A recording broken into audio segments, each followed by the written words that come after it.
أشرقت نفسي بنور من فؤادي حينما رددت يا رب العباد. Bismillah wassalatu wassalamu ala Rasulillah sallallahu alaihi wasallam.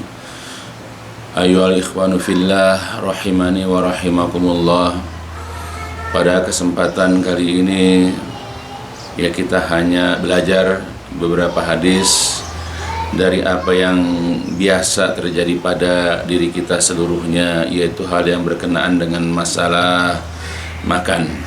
Karena terkadang kita ketika makan mengalami hal-hal seperti ini, dan terkadang kita bersikap masa bodoh karena ketidakpahaman kita. Dalam sebuah hadis yang diriwayatkan dari Anas bin Malik radhiyallahu an, bahwasanya Nabi SAW pernah bersabda, "Idza waqa'at luqmatu ahadikum falyakhudha falyumti ma kana biha min adan wal yakulha wala yada'ha lisyaitan wala yamsah yadahu bil mindil hatta yalqa asabi'ahu fa innahu la yadri fi ayyi ta'amihil barakah." Artinya, idza waqa'at, apabila terjatuh, luqmatu, suapan ya atau makanan seseorang di antara kalian, fal ya'khudha, maka hendaklah dia mengambilnya, fal yumti, lalu hendaklah dia membersihkan apa-apa kana biha, yang ada pada makanan tersebut, yang ada pada suapan makanan tersebut, min adzan, dari kotoran-kotoran, wal yakulha, lalu hendaklah dia memakannya, wala yada'ha, dan janganlah dia membiarkan jatuhan makanan itu di syaitan, untuk syaitan. Kemudian wala yamsah yadahu, janganlah dia membersihkan yadahu, tangannya, bil mindil, yaitu dengan sapu tangan. Ya, janganlah dia membersihkan dengan kain pengelap tangan, sehingga terlebih dahulu hatta yal'aqa, sehingga dia menjilat asabi'ahu, jari jemarinya. Fa innahu la yadri, karena dia tidak tahu, fi ayyi ta'amihi, di makanan yang manakah, yaitu adanya al-barakah, adanya berkah. Hadis ini diriwayatkan oleh Imam At-Tirmidzi, ya, Abu Dawud, Muslim, ya, dan Imam Ahmad, dan hadis ini adalah sahih. Hadis yang kedua adalah dari Jabir bin Abdullah, bahwasanya Nabi SAW pernah bersabda, "Idza akala ahadukum ta'aman fasaqatat luqmatuhu falyumti ma rabahu minha summa liyat'amha wa la yad'uha lisyaitan." Apabila seseorang di antara kalian sedang makan, lalu terjatuh satu suapannya, maka hendaklah ia menyingkirkan apa yang dilakukannya, apa yang meragukan dari makanan itu. Kemudian hendaklah ia memakannya, dan janganlah ia membiarkannya untuk syaitan. Ya. Jadi hadis ini memberikan penjelasan, penerangan kepada kita. Mungkin di antara kita sebagai umat Islam, ya, banyak yang belum paham. Ketika kita makan, lalu jatuh satu suapan dari mulut kita atau tangan kita, lalu kita biarkan makanan itu terjatuh dan kita tidak pungut. Karena boleh jadi makanan yang jatuh tersebut, boleh jadi disitulah ada barokah. Sedangkan kita makan sampai kenyang, ya, sampai bahkan nambah misalnya, kita tidak mendapatkan barokah. Ya, karena barokah itu sebetulnya ada mungkin pada yang jatuh tersebut. Nah, dari hadis ini kita ambil beberapa fawaid. Ada beberapa faedah yang dapat kita, ya, pahami. Yang pertama adalah, ya, terkadang ketika makan, baik disadari atau tidak, sebahagian makanan kita itu terjatuh. Ya, ketika kita makan nasi misalnya, atau makan kue juga, ya, kita tidak sadari bahwa makanan yang ada pada mulut, pada tangan kita, atau mungkin pada piring, pada mangkok kita itu terjatuh tanpa kita sadari, atau bahkan kita sadar tetapi kita membiarkannya. Yang kedua adalah dilarang bagi kaum muslimin untuk membiarkan makanan yang terjatuh tanpa memungut dan memakannya kembali, ya. Karena tadi Nabi menyuruh untuk memungutnya, kemudian membuang kotoran yang ada pada makanan tersebut, lalu kita memakannya. Ya, jadi kita tidak boleh biarkan. Kecuali kalau makanan itu dalam bentuk yang memang sulit untuk dimakan kembali, sulit untuk dibersihkan, lain. Tapi kalau makanan itu masih bisa kita ambil, lalu kita singkirkan, kita buang kotorannya, lalu kita masih bisa makan, lakukan itu. Ya, sebagaimana petunjuk. Ya, karena di dalam Al-Quran pun Allah mengatakan, ya a'udzubillahi minasyaitonirrajim, wa ma atakumur rasuluhu fakhudhuhu wa ma nahakum anhu fantahu. Jadi apapun yang Rasul datangkan kepada kalian, maka ambil. Nah, Rasul mendatangkan kepada kita cara makan. Rasul juga telah mendatangkan kepada kita bagaimana kalau makanan kita itu terjatuh, suapan kita terjatuh, yaitu beliau mendatangkan dengan cara memutnya kembali, kemudian membersihkan kotorannya, kemudian kita memakannya kembali. Itu yang Rasul datangkan kepada kita. Yang ketiga, karena boleh jadi makanan yang disia-siakan itu akan diambil oleh syaitan, yaitu berkahnya. Boleh jadi, ya, makanan yang terjatuh, yang kita tidak pungut, kita tidak bersihkan, dan kita tidak makan, boleh jadi itu yang diambil oleh syaitan. Yang dimakan oleh syaitan yaitu berupa barokah, maka kita tidak mendapatkan barokah. Maka tadi kata Rasulullah dalam 2 hadis tadi, wala yada'ha lisyaitan, janganlah engkau biarkan untuk syaitan. Dalam hadis yang kedua dikatakan wala yad'uha lisyaitan, janganlah seseorang itu membiarkan makanan atau suapan yang jatuh itu untuk syaitan. Jangan kita biarkan untuk syaitan, kita pungut.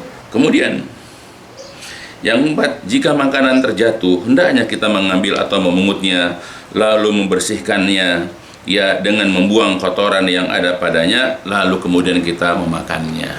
Ya, jadi kita pungut, lalu kita cari kotoran yang ada di situ, misalnya ada tanah atau debu atau apalagi yang lain, ya, lalu kita bersihkan, lalu kita buang kotoran itu, lalu kemudian kita memakan, ya, apa yang terjatuh tersebut.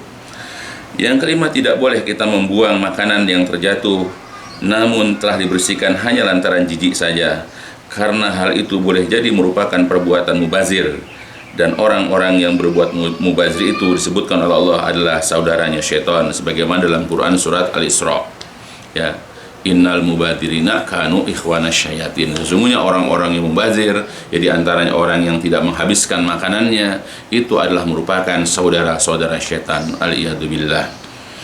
Kemudian yang keenam, terdapat larangan membersihkan tangan dengan kain lap sebelum jari-jari tangan itu dijilat atau dijilatkan kepada orang lain, semisal istri atau anaknya. Ya, jadi tidak boleh kita begitu makan, sedangkan, ya, masih ada makanan pada jari jemari kita, lalu kita mengelapnya, atau kita misalnya mencucinya dengan air misalnya, ya, tetapi hendaklah kita menjilatnya. Dan kalau kita memang sudah tidak bisa menjilat karena sudah kenyang, boleh kita menjilatkan kepada istri kita. Ya, dan itu bukan perkara yang menjijikkan. Itulah perkara yang membuat bertambah keharmonisan seorang suami, ya, kepada istrinya atau istri kepada suaminya. Dan ini juga sebagaimana disebutkan dalam riwayat yang lain dari Ibnu Abbas radhiyallahu anhuma, bahwasanya Nabi SAW pernah bersabda, idza akala ahadukum fala yamsah yadahu hatta yal'aqaha au yul'iqaha. Apabila seseorang di antara kalian makan, maka janganlah dia membersihkan tangannya sehingga dia menjilatnya atau menjilatkannya kepada orang lain. Nah, kepada orang lain itu adalah istrinya, yang halal bagi dia untuk memegang, ya, kemudian mencium tangannya, bahkan menjilat makanan yang ada pada tangan pasangannya. Nah, di sini dalam riwayat Imam Bukhari, Muslim, dan yang lain-lainnya. Begitu juga dalam hadis riwayat Abu Hurairah dari Nabi SAW, beliau bersabda, idza akala ahadukum falyal'aq asabi'ahu fa innahu la yadri fi ayyatihinnal barakah. Jadi apabila seseorang di antara kalian makan, maka hendaklah dia menjilat jari jemarinya, karena ia tidak tahu di makanan yang manakah ada berkahnya. Ya, tidak usah malu. Ini adalah merupakan apa yang dibawa oleh Rasulullah.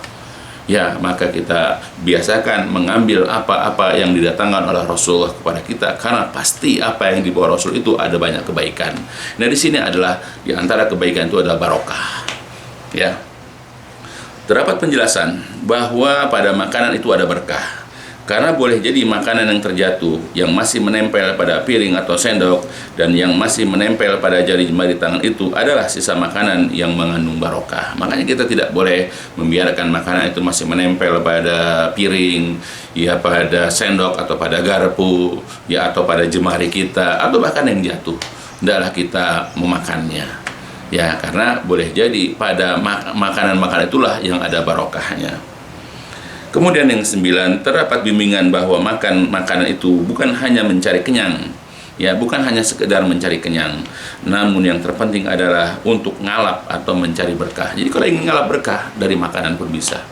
Karena di antara faedah makan bukan sekedar membuat perut kita kenyang, tetapi adalah supaya kita mendapatkan barokah dari suapan demi suapan yang masuk ya ke perut kita melalui mulut dan kerongkongan kita. Yang ke-10, bahwa keberadaan berkah itu tidak ada seorang pun yang mengetahui kecuali dengan bimbingan dan petunjuk Allah Azza wa Jalla dan juga Rasulullah Shallallahu Alaihi Wasallam.